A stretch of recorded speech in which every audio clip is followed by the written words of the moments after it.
আমার যদি অপরাধ হয়ে থাকে জয় বাংলার জয় বঙ্গবন্ধু বলার কারণে, তাহলে আমি সেই অপরাধী হতে চাই। এই জন্য যদি আমার বিচার হয় তাহলে বিচার হবে।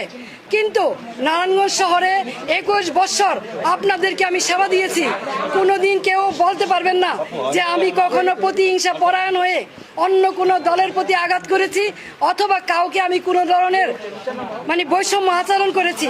দলমতের ঊর্ধ্বে উঠে নিজের দলের ভিতরে থেকে তারপরও মানুষের কল্যাণে কাজ করার চেষ্টা করেছি। বিরোধ সত্য, মতভেদের সত্য, এই শহরের নারায়ণগঞ্জবাসীর জন্য এমন কোনো জায়গা নেই যেখানে প্রতিবাদ করি নাই।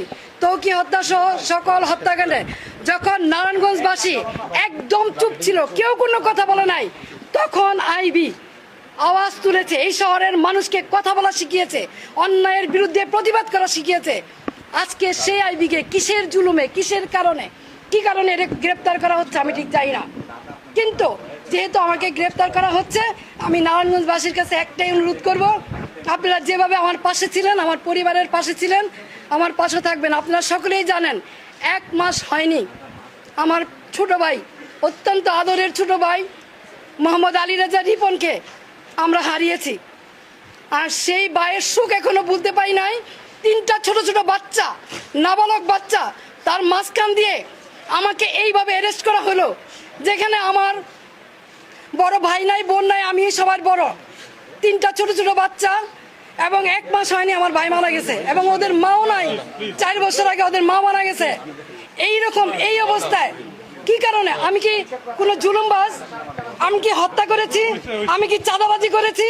আমি কি নারায়ণগঞ্জ শহরে এমন কোনো রেকর্ড আমার আছে যে আমি কোনোদিন কোনো বিরোধী দলকে আঘাত করেছি?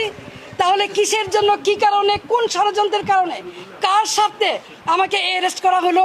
আমিও প্রশাসনের কাছে জানতে চাই। বর্তমান যারা সরকার আছেন, সাম্যের কথা বলেছেন, বৈষম্যের বিরুদ্ধে আপনারা আন্দোলন করেছেন, সরকার হটিয়ে নতুন সরকার এসেছেন, তাহলে কি এই বৈষম্য? তাহলে অনেস্ট রাজনীতির সততার কিসের মূল্যায়ন? আমি তো বাড়িতেই ছিলাম, আমি তো পালাই নেই, তাহলে এইভাবে আমাকে অ্যারেস্ট করতে হলো কেন? সেই জবাব জনগণের কাছে চাই, জনগণই দিবে ইনশাল্লাহ। জয় বাংলা, জয়